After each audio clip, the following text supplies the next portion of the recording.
Um planeta deserto, vermes gigantes com até 1 quilômetro, poderes telepáticos, helicópteros libélula, um escudo de energia que traz de volta as gloriosas batalhas com espadas.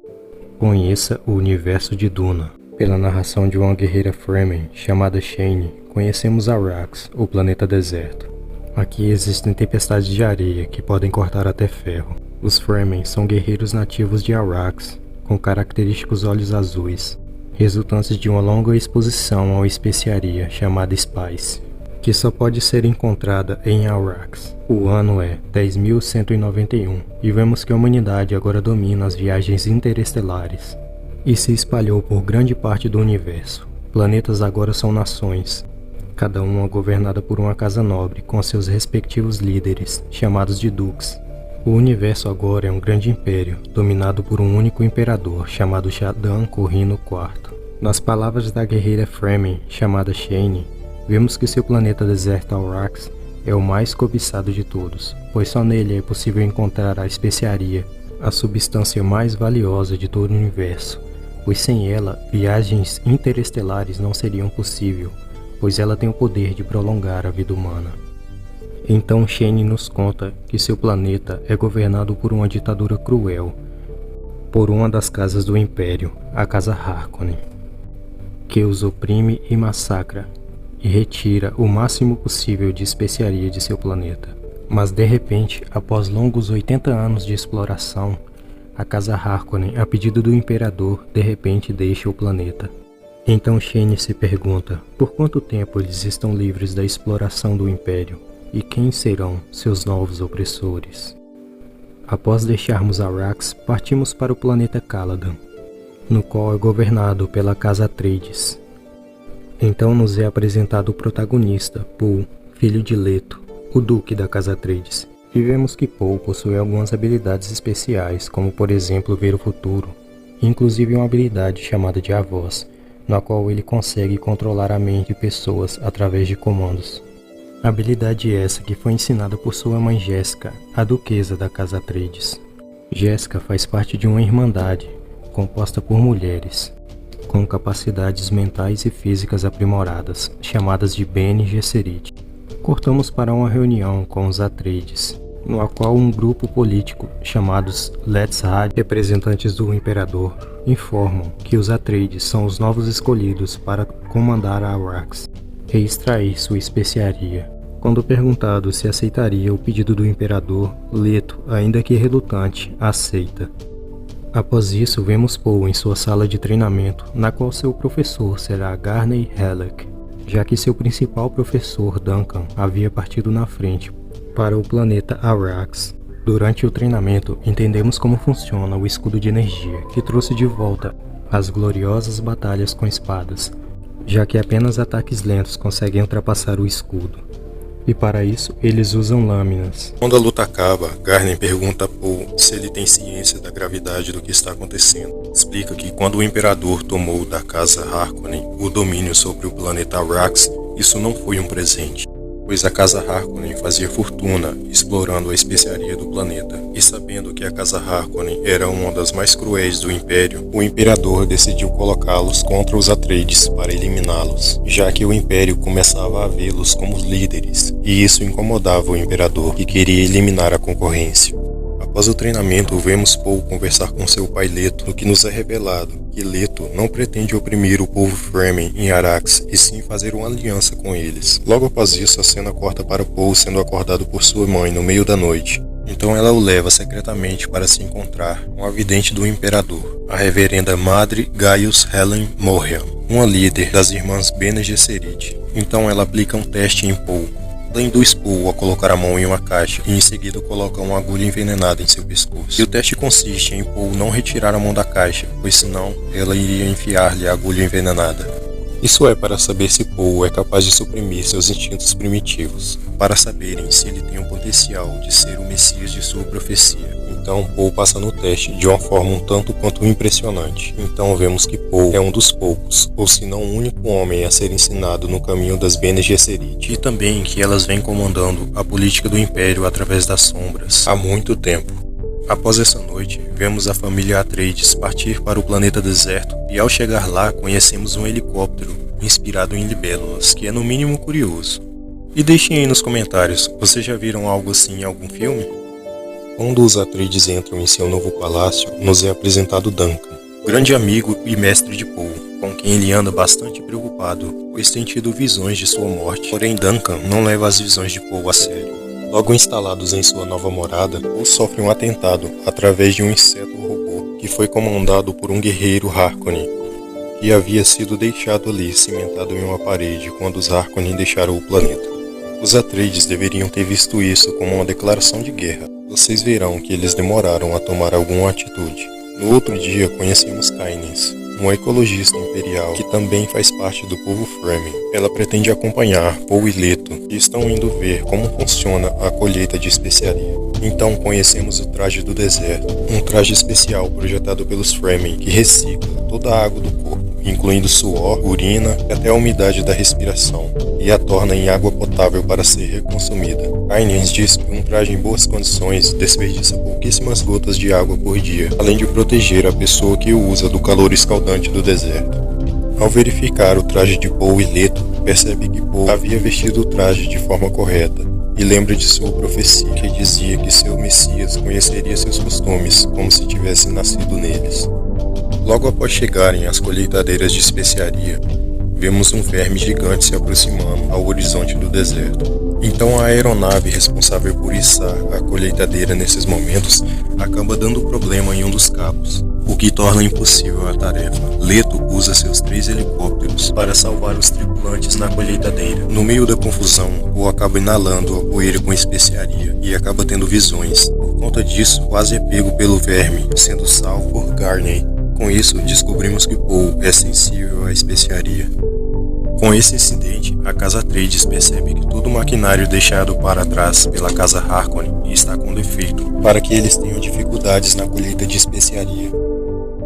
E pessoal, olha o tamanho da boca desse verme. Haja vermífugo, hein? Você tá doido? De volta ao palácio, Leto tem uma reunião com Duncan, que revela que existem muito mais Fremen no planeta do que os Harkonnen acreditavam, pois a estimativa deles era de que existia apenas 50 mil em todo o planeta, porém os números reais ultrapassam milhões, e é impossível estimar o número exato, pois eles vivem em cidades subterrâneas, cada um comportando mais de 10 mil Fremen. Nessa reunião, Duncan conseguiu a presença de um guerreiro líder Fremen chamado Stewart, no que Leto consegue fazer um trato de paz com eles. A coisa começa a ficar quente quando vemos em outro planeta um exército se preparando para atacar os Atreides. Esse exército, chamado Exército de Sabukar, é conhecido como o exército mais mortal em todo o Império. E vemos que a Casa Harkonnen está com eles, planejando o ataque aos Atreides. Sabendo deste ataque, a vidente do Imperador Madrigaios vai até Baron, o duque da Casa Harkonnen, pedir a ele que poupe a vida de Poe e Jessica, já que os dois pertencem à Ordem das Irmãs Bene Gesserit. E Baron diz a ela que não irá matá-los, pois não ousaria desafiar a Ordem das Irmãs. De volta ao planeta Arrax, ao cair da noite, o médico da família Atreides lhes dá remédio para dormir, porém Poe e Jessica são os únicos a tomarem. Logo após Jessica e Poe dormirem, o ataque Harkonnen começa. Leto, ao perceber, antes que pudesse tomar qualquer atitude, é atacado pelas costas pelo seu próprio médico, que o atinge com um dardo tranquilizante. Então o médico conta a Leto que havia cortado as comunicações e baixado os escudos dos Atreides, e revela que fez isso pois os Harkonnen estavam com sua esposa e ameaçavam matá-la caso ele não os obedecesse. Mas antes de entregar Leto a Baron, ele lhe implanta um dente com veneno, no qual se Leto morder com muita força, irá liberar um veneno mortal que eliminará todos à sua volta. Então o médico retira o anel de Leto para entregar a Poe, e vemos que lá fora os Atreides são massacrados, pois estão em menor número e ainda por cima tiveram suas defesas sabotadas. Poe e Jessica, desacordados, são sequestrados, e quando acordam, se encontram amarrados em um helicóptero com soldados Harkonnen, onde, já que não podiam serem mortos, iam deixados no deserto para serem comidos pelos vermes, por ordem de Baron. Jessica está amordaçada, pois os Harkonnen conhecem seu poder de controlar a mente pela voz. O que eles não contavam é que Paul tem essa mesma habilidade. Então Paul, ainda que com dificuldade, consegue ordenar que um dos soldados tire a mordaça de sua mãe. Com a ajuda dela, eles conseguem eliminá-los. Ao pousarem, o helicóptero que estava os transportando é bloqueado. Então Paul e Jessica pegam equipamentos de sobrevivência no deserto e fogem. De volta ao palácio, Leto é entregue a Baron e vemos o médico ser eliminado. Com isso, temos a revelação de que sua esposa já havia sido morta. Leto, então, achando que sua liagem já havia acabado, em suas últimas palavras, morde o dente e libera um gás venenoso em toda a sala, matando a todos, inclusive a si mesmo. Pois Jessica, no deserto, montam uma barraca para passarem a noite. Então eles encontram um bilhete deixado pelo médico, junto com o anel de seu pai, percebendo assim que ele estava morto. Os dois começam a lamentar sua morte, quando Paul percebe especiaria dentro da barraca e começa a ter visões sobre uma guerra santa que irá acontecer no futuro. E pessoal, olha essa guerra, eu tô louco pra ver isso. Você tá doido? Piruleta, vira pra cima, ô, tá irmão, vai lá, ô, tá, seis horas, ô, tira as caixas, tira. Após isso, Paul coloca o anel de seu pai e se torna o novo duque da Casa Atreides. Porém, não sobraram muitos para ele governar, né? Ao amanhecer, eles começam a caminhar e logo são encontrados por Duncan. Duncan havia escapado do ataque Harkonnen e eliminado vários soldados no processo, e então foi pedir a ajuda de Caines para encontrá-los. De volta ao palácio, ao soldados Harkonnen entrarem na sala envenenada, vemos que Baron sobreviveu, se prendendo ao teto de uma forma bastante bizarra.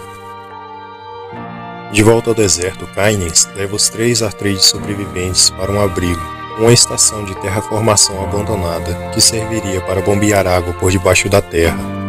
Se o projeto tivesse sido concluído, Rax seria hoje um paraíso.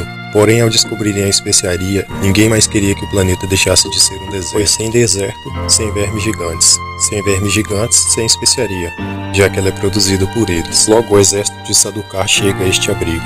Então Duncan se fecha em um corredor para salvar Paul e Jessica. Paul percebe que sua visão irá se realizar, porém não consegue impedir, e Duncan morre, mas não sem antes levar vários soldados junto com ele. Caines salva Paul e Jessica através de uma passagem secreta. Ela os leva até um helicóptero que cabe infelizmente apenas 2 pessoas. Ela diz para seguirem para o sul, pois lá encontrarão guerreiros Fremen que ajudarão em sua causa. Caines pretende fugir pelo deserto, porém é pega por soldados de Sardaukar. Mas antes de ser eliminada, ela usa batidas rítmicas no chão, atraindo assim um verme gigante que engole a ela e os soldados de Sardaukar. Paul e Jessica no helicóptero são perseguidos por 2 outros helicópteros inimigos e acabam tendo que entrar em uma tempestade para sobreviver. Seus inimigos não seguem, pois é vestido de traje de areia cortado a ferro e lembra de ventos de mais de 800 km por hora. O helicóptero começa a ser rasgado pelos grãos de areia em alta velocidade. Com o helicóptero avariado, especiaria entra dentro dele e Paul começa a ter visões. Com isso, ele vê um Fremen que iria ensiná-lo a sobreviver no deserto. Porém, guardem esse rosto, pois mais à frente isso levantará uma questão. Os dois conseguem sobreviver à tempestade, porém o helicóptero muito avariado acaba caindo. Então os dois acabam tendo que caminhar pelo deserto.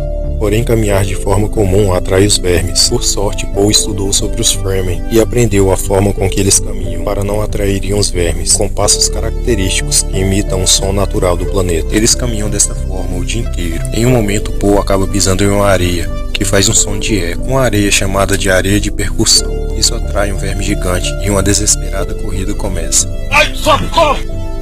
Assim que conseguem chegar em terra firme, o verme está prestes a engoli-los, quando de repente vemos um barulho distraí-lo. Após se salvarem, os dois entram entre as montanhas e descobrimos o grupo Fremen que os salvou. Logo, os Fremen decidem matá-los, mas por sorte, entre eles estava o líder Fremen Steel, que reconhece Paul da reunião que teve com seu pai, decide ajudá-lo. Porém diz que sua mãe é velha e fraca e não sobreviveria ao deserto. Então, ao decidirem eliminar a mãe de Paul, uma batalha se inicia. Na batalha, Jessica consegue derrotar Steel e Paul consegue subir em uma montanha para render a todos. Lá em cima, vemos que uma guerreira Fremen estava atrás dele. Após ela retirar sua máscara, vemos que ela é a garota de suas visões, Shane. Após isso, eles são aceitos pelo grupo e decidem partir para sua cidade subterrânea. Porém, um guerreiro Fremen não aceita caminhar com eles. E vemos que esse guerreiro Fremen era o mesmo que Paul viu em sua visão no helicóptero, que iria ensiná-lo a sobreviver no deserto. Então descobrimos sobre um dos costumes Fremen, de que o mais forte deve liderar. Seu líder era Steel, porém ao Jessica derrotá-lo, ele perdeu o direito à liderança. Então ele desafia Jessica, porém Paul luta em seu lugar. Antes da batalha, ele é presenteado por Shane com um dente de um Shai Hulud que pertencia a seu avô, dizendo que assim ele poderia morrer com honra. Poxa, não deu nenhuma credibilidade pro cara, hein? Mas também o moleque é só o chassi do grilo. Durante a batalha, Paul o derrota, porém hesita em matá-lo. Então, mesmo hesitando muito, Paul acaba o eliminando. Com isso, Paul é aceito como um Fremen e diz que seu pai não estava neste planeta pela especiaria, e sim pelos Fremen, para fortalecê-los, e ali ele iria ficar, pois seu futuro estava no deserto. O filme acaba com eles partindo para a cidade subterrânea, no que Paul vê ao horizonte um homem cavalgando o verme da areia. Então Shane olha para ele e diz: "Isso é só o começo." E assim conhecemos esse universo novo, com vermes gigantes, poderes mentais, helicópteros libélula, armaduras de energia e muito mais. E ficamos aqui, ansiosos para a parte 2. Galera, voltando ao assunto daquele guerreiro Fremen, no qual Paul o derrotou, era o mesmo guerreiro que ele viu em suas visões no helicóptero. Então ficamos com uma pergunta: aquele guerreiro vai ter um irmão gêmeo? Eles podem ressuscitá-lo? Ou simplesmente o futuro vive mudando? Se vocês souberem, deixem aí nos comentários. Se você assistiu até aqui e o conteúdo deste canal é relevante para você, peço que considere deixar o like e compartilhar. Isso ajuda muito o canal a crescer, pois com o like o YouTube entende que esse vídeo é relevante e o indica para outras pessoas. E então é isso. Espero que todos fiquem com Deus e até a próxima.